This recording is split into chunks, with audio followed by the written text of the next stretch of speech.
രാജേന്ദ്രൻ, 2019 നടന്ന പെരിയ ഇരട്ട അല്ലേ കൊലക്കേസ്, അതിൻ്റെ പ്രതികളുടെ ശിക്ഷാവിധി വന്നിരിക്കുകയാണ്. അതെ, കടുത്ത ശിക്ഷ തന്നെയാണ് നൽകിയിരിക്കുന്നത്. പക്ഷെ അതിൽ നിന്ന് നമ്മളിനി അറിയേണ്ട ഒരു കാര്യം, ഇത്തരത്തിലുള്ള രാഷ്ട്രീയ കൊലപാതകങ്ങൾ ഈ ഒരു വിധിയോടുകൂടി അവസാനിക്കുമോ? ഇതിനു മുമ്പും പല വിധികളും വന്നിട്ടുണ്ട്, പലരും ജയിലറയ്ക്കുള്ളിൽ കഴിയുകയും ചെയ്യുന്നുണ്ട്.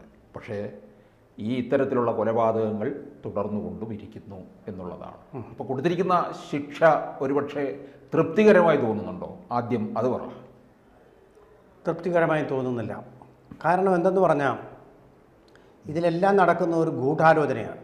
ടി പി ചന്ദ്രശേഖരൻ കേസിലും വലിയ ഗൂഢാലോചന നടന്നിട്ടുണ്ട്. ഒരു ഗൂഢാലോചനക്കാരും ശിക്ഷിക്കപ്പെട്ടിട്ടില്ല, കണ്ടെത്താൻ പോലും പറ്റിയിട്ടില്ല. കാരണം താഴെയുള്ള പാർട്ടി സഖാക്കൾ തന്നെ ആ കുറ്റങ്ങൾ അങ്ങ് ഏറ്റെടുത്തുകൊണ്ട് ശിരസാ വഹിച്ചുകൊണ്ട് അതിനെതിരെ ചില പ്രതിഷേധങ്ങളൊക്കെ വന്നിരുന്നു. ജയിലിനകത്ത് വെച്ചും ചില പ്രതിഷേധങ്ങളൊക്കെ വന്നിരുന്നു.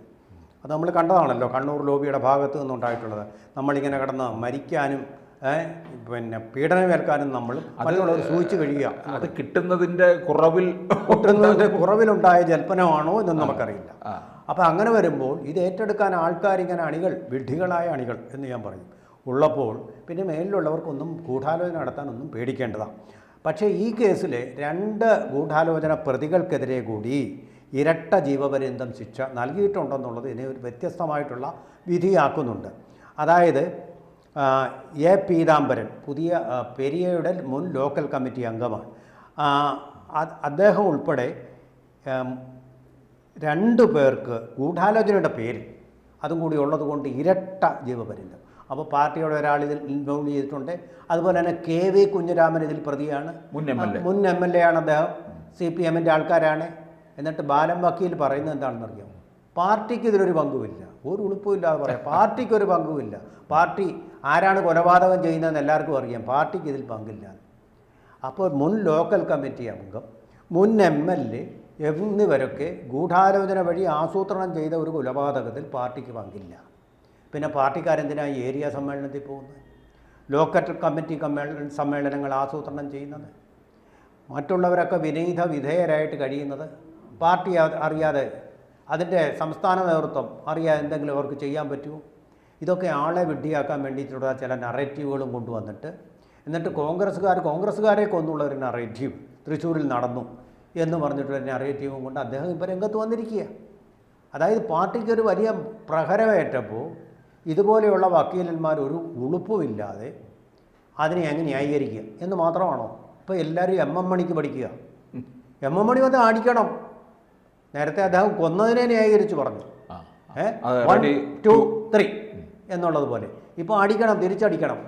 ഇതൊക്കെയാണ് ഇവരുടെ ഈ സനാതനധർമ്മ പരിപാലനം. അങ്ങനെയാണ് അവർ നടത്തിക്കൊണ്ടിരിക്കുന്നത്. എന്നിട്ട് ഹിന്ദുക്കളുടെ മേലിട്ട് ചെണ്ട കൊട്ടാനും വരികയാണ്, മെക്കിട്ട് കയറാനും വന്നുകൊണ്ടിരിക്കുകയാണ്. ഇതാണ് സനാതന ധർമ്മപരം. ഇപ്പം വ്യക്തമാക്കിയിരിക്കുകയല്ലേ CBI കോടതി എല്ലാ തെളിവുകളുടെയും, എറണാകുളം CBI കോടതി വ്യക്തമായ എല്ലാ തെളിവുകളുടെ സഹായത്തോടു കൂടി 1 മുതൽ 8 വരെ പ്രതികളായ എ പീതാംബരൻ, ലോക്കൽ കമ്മിറ്റി അംഗം, അറിയാമല്ലോ, മാർക്സിസ്റ്റ് പാർട്ടിയിൽ ഒരു ലോക്കൽ കമ്മിറ്റി അംഗമാവണമെങ്കിൽ അത്ര എളുപ്പമല്ല. മിസ് കോൾ ഇട്ട് മെമ്പർഷിപ്പ് എടുക്കാൻ പറ്റില്ല. പാർട്ടിയിലെ നിർണായക ഘടകമാണത്. അയാളുടെ സ്വഭാവം, കുടുംബബന്ധം, മദ്യപാനിയാണോ, പാർട്ടിക്ക് വേണ്ടി പ്രവർത്തിക്കുന്നുണ്ടോ, ഈ കാര്യങ്ങളെല്ലാം പരിഗണിച്ചാണ് ആ മെമ്പർഷിപ്പ് കൊടുക്കുന്നത്. ക്വാളിഫൈഡ് ആണെങ്കിൽ മാത്രം. ഒരു മാർക്സിസ്റ്റ് ആവാൻ ക്വാളിഫൈഡ് ആണ് അദ്ദേഹം എന്ന് ബോധ്യപ്പെട്ടതിൻ്റെ അടിസ്ഥാനത്തിൽ. എന്ന് പറഞ്ഞ അർത്ഥം എന്താ? ഇദ്ദേഹം ഇതിനാണ് ക്വാളിഫൈഡ്, ഗൂഢാലോചന നടത്തി കൊലപാതകം നടത്താൻ. അപ്പം നിങ്ങൾ അങ്ങനെയുള്ള കേഡറുകളെയാണ് സൃഷ്ടിച്ചിരിക്കുന്നത്. അല്ലെങ്കിൽ അല്ല എന്ന് പറയൂ. നിങ്ങൾക്ക് അബദ്ധം പറ്റിയതാണോ? അദ്ദേഹത്തെ പുറത്താക്കൂ. അതൊന്നും ഉണ്ടായിട്ടില്ല. പാർട്ടിക്ക് ഇതുമായിട്ടൊരു ബന്ധമില്ല. TP ചന്ദ്രശേഖരൻ വധക്കേസായാലും ഏത് കേസായാലും അവർ പറഞ്ഞു പാർട്ടിക്ക് അതിലൊരു ബന്ധവുമില്ല. പക്ഷേ സത്യസന്ധനായ പിണറായി വിജയൻ മാത്രം പറഞ്ഞു അദ്ദേഹം കുലംകുത്തിയായിരുന്നു, മരിച്ചു കഴിഞ്ഞും അദ്ദേഹം കുലംകുത്തിയായിരുന്നു എന്ന് പറഞ്ഞ് അത് വായിന്ന് വന്നുപോയി.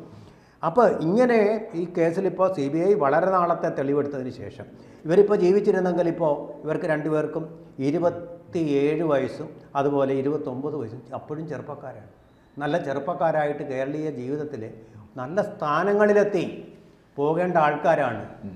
രാഹുലിനെ പോലെ ഒക്കെ ഉയർന്ന സ്ഥാനങ്ങളിലെത്തേണ്ട 2 ജീവിതങ്ങളാണ് അവർ കൊല ചെയ്ത് ഇല്ലാതാക്കിയത്, ആരും കൊല നടത്തി ഇല്ലാതാക്കിയത്.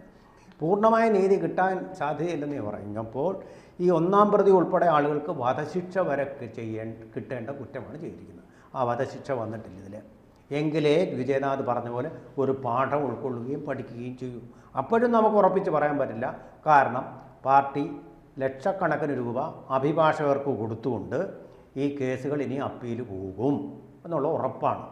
ഈ ലക്ഷക്കണക്കിന് രൂപ കൊടുക്കുന്നത് എങ്ങനെ അവർ മുതലാക്കുന്നത്? സംസ്ഥാന ഗവൺമെൻറ് അവരാ ഭരിക്കുന്നത്. ഈ വക്കീലന്മാരെ തന്നെ സംസ്ഥാന ഗവൺമെൻറ്റിൻ്റെ കേസുകൾ ഏൽപ്പിക്കും. അവർക്ക് സന്തോഷമായോ? മണിക്കൂറിന് വെച്ചിട്ട്, സ്ക്വയർ ഫീറ്റിന് വെച്ചിട്ടാണ് വില.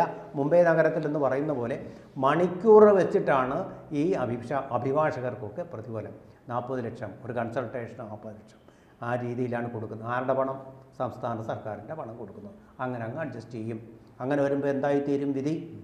ഈ വിധിക്ക് വിപരീതമായിട്ടുള്ള ഒരു വിധിയാണ് വരാൻ പോകാൻ സാധ്യത കാണുന്നത്. നമ്മളിപ്പോൾ സന്തോഷിച്ചിരിക്കും, അപ്പീൽ പോകും. ഞാൻ പറയുന്നത് ശരിക്കും കോൺഗ്രസ് പാർട്ടി അപ്പീൽ പോകണം. ശിക്ഷ പോരാ, വധശിക്ഷ അവർക്കും ഉണ്ടല്ലോ.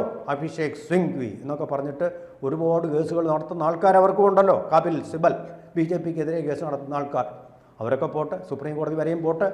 എന്നിട്ട് ഈ 2 യുവാക്കളെ കൊന്നതിന് അതിന് തക്ക ശിക്ഷ അവർക്ക് നൽകാൻ അവർക്ക് കഴിയട്ടെ. കുടുംബത്തിന് കഴിയില്ല, അതിന് മാത്രം പണം വേണം. ഈ കേസിൽ ഒരു വക്കീലിന് കൊടുക്കാൻ പോലും പണം അവർക്ക് തികഞ്ഞൊന്നും വരില്ല. പാവപ്പെട്ട കാസർഗോട്ടെ ചില പാവപ്പെട്ട കുട്ടികളാണിവരെ, അവരെയാണ് കൊന്നിരിക്കുന്നത്.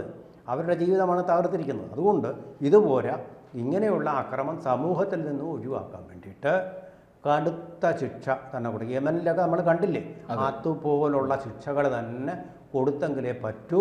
ഇപ്പോൾ ഭാരതീയ ന്യായ സംഹിത എന്ന് പറയുന്ന പുതിയതും ഇതിന് പര്യാപ്തമാണെന്ന് എനിക്ക് തോന്നുന്നില്ല.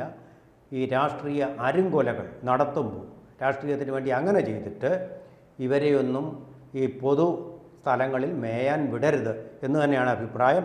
ആ തെറ്റ് ചെയ്ത ആൾക്കാരെ ഏറ്റവും കടുത്ത ശിക്ഷകൾക്ക് തന്നെ വിധേയമാക്കേണ്ടതുണ്ട്. ഇതിനകത്തെ പ്രശ്നമെന്ന് പറഞ്ഞാൽ ഇവിടെ സാക്ഷികൾ കൂറുമാറും. ഈ പ്രതികൾ തന്നെ മറ്റേ ഉയർന്ന ആളിൻ്റെ കുറ്റം കൂടി അങ്ങ് ഏറ്റെടുക്കും. ഇങ്ങനെയൊക്കെയാണ് ഇതിൽ പലപ്പോഴും സംഭവിക്കാറുള്ളത്. അതുകൊണ്ടാണ് ഈ ശിക്ഷ ലഘൂകരിക്കപ്പെട്ടു പോകുന്നത്. എനിക്ക് തോന്നുന്നു ഇന്ത്യൻ പീനൽ കോഡിൽ ഈ രാഷ്ട്രീയ കൊലപാതകങ്ങൾ ശിക്ഷിക്കാൻ വേണ്ടിയിട്ട് പുതിയ ഒരു ന്യായ സംഹിത ഉണ്ടായെങ്കിൽ മാത്രമേ ഇതിനൊക്കെ പരിഹാരമാവും. ഇപ്പോഴത്തെ ന്യായ സംഹിത അനുസരിച്ച് എന്താ സംഭവിക്കുന്നത്? ശിക്ഷയെയാണ് ശിക്ഷിക്കുന്നത്, കുറ്റം ചെയ്തയാളല്ല. അത് ചെയ്ത കുറ്റത്തിനെയാണ് ശിക്ഷിക്കുന്നത് എന്നുള്ളതാണ്. പക്ഷേ ഇവിടെ നമുക്ക് വേണ്ടത് ഇനി കുറ്റം ഉണ്ടാവാതിരിക്കാനുള്ള നടപടികൾ തന്നെയാണ് വേണ്ടത്. എങ്കിലേ ഇത് ശരിയാവൂ. ശരിക്കും പറഞ്ഞാൽ ഇതിൻ്റെ അപ്പീൽ പോകുമ്പോഴുള്ള സ്വാതന്ത്ര്യം കൊടുക്കാത്ത വധശിക്ഷയും ജീവപര്യന്ത ശിക്ഷയും നൽകിയെങ്കിൽ മാത്രമേ ഇനിയുള്ള രാഷ്ട്രീയ കൊലപാതകങ്ങളിൽ നിന്ന് നമ്മുടെ ഈ പുതിയ തലമുറ രക്ഷപ്പെടുകയുള്ളൂ. ഇതിനിടയ്ക്ക് മറ്റൊരു കാര്യം കൂടെ കൂട്ടിച്ചേർക്കാനുണ്ട്. നമുക്ക് ഓർക്കണം, EP ചന്ദ്രശേഖരൻ വധത്തിലെ കൊടിസുനി 1 മാസത്തിലെ പരോളില് ഇറങ്ങിയിരിക്കുകയാണ്. എന്തുവാ, അമ്മയുടെ അപേക്ഷയിന്മേലാണ് അത് ആ ഒരു പരിഗണന നൽകിയിരിക്കുന്നത്. അപ്പോൾ TP ചന്ദ്രശേഖരന് ഒരമ്മയില്ലായിരുന്നു. അതെ, അമ്മയില്ലായിരുന്നോ? ഭാര്യ ഇല്ലായിരുന്നോ? അതെ, അതാണ്. ഞങ്ങൾക്കിതിൽ പങ്കില്ല. മനുഷ്യത്വപരമായ കാരണങ്ങളാൽ കൊടുത്തതാണ്. നിങ്ങൾ ഈ മനുഷ്യത്വം TP ചന്ദ്രശേഖരനോട് കാണിക്കാത്തത്, അദ്ദേഹത്തിൻ്റെ വിധവയോട് കാണിക്കാത്തത്, അവരുടെ കയ്യും തല്ലി ഓടിച്ചല്ലോ. എന്തേ അവർക്ക് അമ്മയില്ല? അവർക്ക് അമ്മയില്ലേ? TP ചന്ദ്രശേഖരൻ അമ്മയില്ലേ? എന്തേ നിങ്ങൾ ആ മനുഷ്യത്വം അവിടെ കാണിക്കാത്തത്? അപ്പം നിങ്ങൾ കാണിക്കുന്നത് വേട്ടക്കാരോടുള്ള മനുഷ്യത്വമാണ്. വേട്ടക്കാരോടുള്ള മനുഷ്യത്വമാണ് CPM കാഴ്ചപ്പാടിൻ്റെ ഇപ്പോഴത്തെ അടിവേര്.